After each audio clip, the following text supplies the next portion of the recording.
Assalamualaikum warahmatullahi wabarakatuh. Bapak Ibu, saudara-saudara sebangsa setanah air, pagi tadi saya telah memimpin rapat terbatas secara virtual tentang Undang-Undang Cipta Kerja bersama jajaran pemerintah dan para gubernur. Dalam undang-undang tersebut terdapat 11 klaster yang secara umum bertujuan untuk melakukan reformasi struktural dan mempercepat transformasi ekonomi. Adapun klaster tersebut adalah urusan penyederhanaan perizinan, urusan persyaratan investasi, urusan ketenagakerjaan, urusan pengadaan lahan, urusan kemudahan berusaha, urusan dukungan riset dan inovasi, urusan administrasi pemerintahan, urusan pengenaan sanksi, urusan kemudahan pemberdayaan dan perlindungan UMKM, urusan investasi dan proyek pemerintah, serta urusan kawasan ekonomi. Dalam rapat terbatas tersebut, saya tegaskan mengapa kita membutuhkan Undang-Undang Cipta Kerja. Pertama, setiap tahun ada sekitar 2,9 juta penduduk usia kerja baru, anak muda yang masuk ke pasar kerja, sehingga kebutuhan atas lapangan kerja baru sangat-sangat mendesak. Apalagi di tengah pandemi, terdapat kurang lebih 6,9 juta pengangguran dan 3,5 juta pekerja terdampak pandemi COVID-19. Dan sebanyak 87% dari total penduduk bekerja memiliki tingkat pendidikan setingkat SMA ke bawah, di mana 39% berpendidikan sekolah dasar, sehingga perlu mendorong penciptaan lapangan kerja baru, khususnya di sektor padat karya. Jadi, Undang-Undang Cipta Kerja bertujuan untuk menyediakan lapangan kerja sebanyak-banyaknya bagi para pencari kerja serta para pengangguran. Kedua, dengan Undang-Undang Cipta Kerja akan memudahkan masyarakat, khususnya usaha mikro kecil, untuk membuka usaha baru. Regulasi yang tumpang tindih dan prosedur yang rumit dipangkas. Perizinan usaha untuk usaha mikro kecil (UMK) tidak diperlukan lagi, hanya pendaftaran saja. Sangat simpel. Pembentukan PT atau perseroan terbatas juga dipermudah. Tidak ada lagi pembatasan modal minimum. Pembentukan koperasi juga dipermudah. Jumlahnya hanya 9 orang saja. Koperasi sudah bisa dibentuk. Kita harapkan akan semakin banyak koperasi-koperasi di tanah air. UMK, usaha mikro kecil yang bergerak di sektor makanan dan minuman, sertifikasi halalnya dibiayai pemerintah, artinya gratis. Izin kapal nelayan penangkap ikan misalnya, hanya ke unit kerja Kementerian KKP saja. Kalau sebelumnya harus mengajukan ke Kementerian KKP, Kementerian Perhubungan, dan instansi-instansi yang lain, sekarang ini cukup dari unit di Kementerian KKP saja. Ketiga, Undang-Undang Cipta Kerja ini akan mendukung upaya pencegahan dan pemberantasan korupsi. Ini jelas karena dengan menyederhanakan, dengan memotong, dengan mengintegrasikan ke dalam sistem perizinan secara elektronik, maka pungutan liar, pungli, dapat dihilangkan. Namun, saya melihat adanya unjuk rasa penolakan Undang-Undang Cipta Kerja yang pada dasarnya dilatar belakangi oleh disinformasi mengenai substansi dari undang-undang ini dan hoax di media sosial. Saya ambil contoh, ada informasi yang menyebut tentang penghapusan UMP, upah minimum provinsi, UMK, upah minimum kota kabupaten, UMSP, upah minimum sektoral provinsi. Hal ini tidak benar, karena faktanya upah minimum regional, UMR, tetap ada.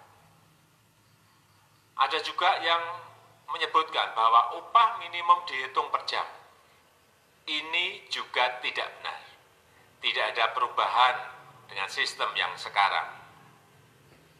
Upah bisa dihitung berdasarkan waktu dan berdasarkan hasil. Kemudian adanya kabar yang menyebutkan bahwa semua cuti sakit, cuti kawinan, cuti khitanan, cuti baptis, cuti kematian, cuti melahirkan, dihapuskan. Dan tidak ada kompensasinya. Saya tegaskan juga ini tidak benar. Hak cuti tetap ada dan dijamin.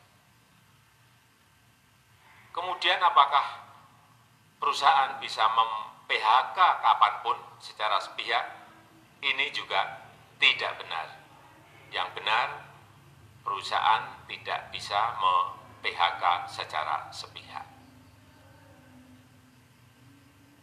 Kemudian juga pertanyaan mengenai benarkah jaminan sosial dan kesejahteraan lainnya hilang.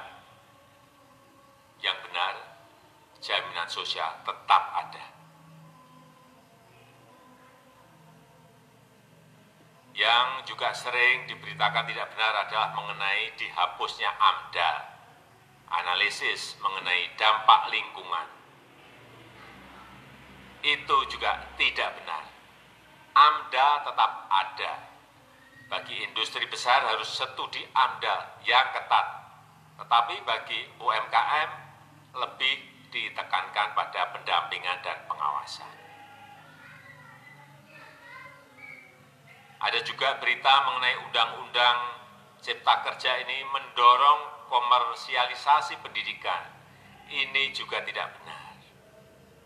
Karena yang diatur hanyalah pendidikan formal di kawasan ekonomi khusus, di KEK. Sedangkan perizinan pendidikan tidak diatur di dalam Undang-Undang Cipta Kerja ini. Apalagi perizinan untuk pendidikan di pondok pesantren. Itu tidak diatur sama sekali dalam Undang-Undang Cipta Kerja ini. Dan aturannya yang selama ini ada tetap berlaku. Kemudian diberitakan bahwa keberadaan bank tanah. Bank tanah ini diperlukan untuk menjamin kepentingan umum, kepentingan sosial, kepentingan pembangunan nasional, pemerataan ekonomi, dan konsolidasi lahan serta reforma agraria. Ini sangat penting untuk menjamin akses masyarakat terhadap kepemilikan tanah, kepemilikan lahan. Dan kita selama ini tidak memiliki bank tanah. Saya tegaskan juga bahwa Undang-Undang Cipta Kerja ini tidak melakukan resentralisasi kewenangan dari pemerintah daerah ke pemerintah pusat. Tidak ada. Perizinan berusaha dan pengawasannya tetap dilakukan oleh pemerintah daerah sesuai dengan NSPK, norma, standar, prosedur, dan kriteria yang ditetapkan pemerintah pusat. Ini agar dapat tercipta standar pelayanan yang baik di seluruh daerah. Dan penetapan NSPK ini nanti akan diatur di dalam PP atau peraturan pemerintah. Selain itu, kewenangan perizinan untuk non-perizinan berusaha tetap ada di Pemda, sehingga tidak ada perubahan. Bahkan kita melakukan penyederhanaan, melakukan standarisasi jenis dan prosedur berusaha di daerah. Dan perizinan berusaha di daerah diberikan batas waktu. Ini yang penting di sini. Jadi ada service level of agreement. Permohonan perizinan dianggap disetujui bila batas waktu telah terlewati. Saya perlu tegaskan pula bahwa Undang-Undang Cipta Kerja ini memerlukan banyak sekali peraturan pemerintah atau PP dan peraturan presiden atau perpres. Jadi setelah ini akan muncul PP dan perpres yang akan kita selesaikan paling lambat 3 bulan setelah diundangkan. Kita pemerintah membuka dan mengundang masukan-masukan dari masyarakat dan masih terbuka usulan-usulan dan masukan dari daerah-daerah.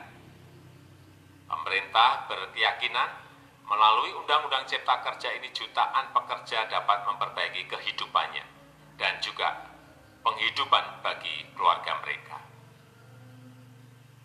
Dan kalau masih ada, jika masih ada ketidakpuasan terhadap Undang-Undang Cipta Kerja ini, silahkan mengajukan uji materi atau judicial review melalui MK, Mahkamah Konstitusi. Sistem ketatanegaraan kita memang mengatakan seperti itu. Jadi, kalau masih ada yang tidak puas dan menolak, silahkan diajukan uji materi ke MK. Saya rasa itu yang bisa saya sampaikan pada kesempatan yang baik ini. Terima kasih. Wassalamualaikum warahmatullahi wabarakatuh.